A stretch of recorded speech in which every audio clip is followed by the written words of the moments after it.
শুরুতেই বলছি ভিডিওটি স্কিপ করবেন না, সম্পূর্ণ ভিডিও দেখুন। আসসালামু আলাইকুম, আমি পিএস আবদুল্লাহ। আশা করি সকলে ভালো আছেন। আর আমরা কচুর যে নতিগুলা বিক্রয় করি আর সেই সমস্ত কচু গাছ কীরকম করে চাষ করতে হয় সেটা কিন্তু আজকের ভিডিওতে তুলে ধরা হয়েছে। আর সম্পূর্ণ ভিডিওটা দেখবেন, আর তা না হলে কিন্তু আপনি সম্পূর্ণ ভিডিও বুঝতে পারবেন না যে কী পরিমাণ গাছ রয়েছে, কচু গাছ কী পরিমাণ লাগানো হয়েছে। যারা যারা গ্রামে বসবাস করেন তারা হয়তো জানেন যে কিভাবে কচু চাষ করতে হয়। আর প্রত্যেকটা কচু গাছের যে নিচের অংশে কিন্তু যে পরিষ্কার করে রাখা হয়। আর এখানে কিন্তু আপনার অল্প একটু জায়গা যদি কমও থাকে তাহলে কিন্তু আপনার যে গাছ কিন্তু অনেকগুলো লাগানো হয়েছে, আপনার 1 থেকে 12 মতো কিন্তু কচু গাছ এখানে লাগানো হয়েছে। আর আপনি চাইলে কিন্তু যে আমাদের মতো করে চাষ করতে পারবেন। আর এগুলা কী কচু সেটা আপনাদেরকে আমি শেষে বলে দেবো। আর এর জন্য বলবো সম্পূর্ণ ভিডিওটা দেখার জন্য, ভিডিওটা কেউ স্কিপ করবেন না। আর এখানে কিন্তু আপনার অল্প একটু জায়গা 50 থেকে 60টার মতো কিন্তু কচু গাছ লাগানো হয়েছে। আর নিচে যে অংশ দেখতে পাচ্ছেন যে মুথা কচুর, আর সেখান থেকে কিন্তু শিকড় দিছে। আর শিকড় কিন্তু আমরা গ্রামের আঞ্চলিকতা ভাষায় বলে থাকি যে, অনেকে বলি কিন্তু যে আপনার শিকড়, অনেকে বলে থাকি যে আপনার নতি।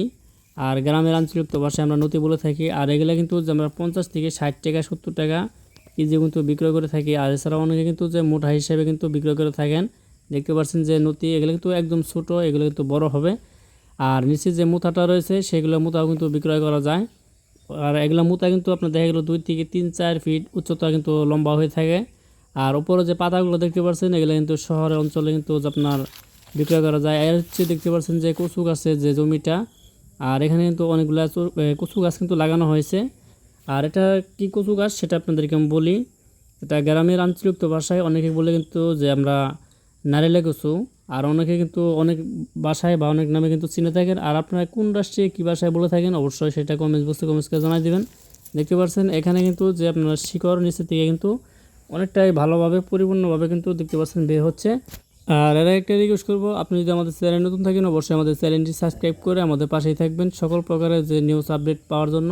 আর আপনি যদি কচু চাষ করতে চান তাহলে কিন্তু আপনার যে পুরো জমিটা কিন্তু যে বোল্ডার দিয়ে হোক বা পাওয়ার টিলার দিয়ে যেটা দিয়ে হোক না কেন, আপনি কিন্তু ভালোভাবে পরিপূর্ণভাবে কিন্তু আপনার ক্ষেতটাকে ভালোভাবে সাজিয়ে নেবেন। খেতে কোনো গাছ ওঠা যাবে না। দেখতে পাচ্ছেন যে প্রত্যেকটা কচু গাছের গোড়া কিন্তু যে একদম পরিষ্কার পরিচ্ছন্নভাবে কিন্তু রাখা হয়েছে।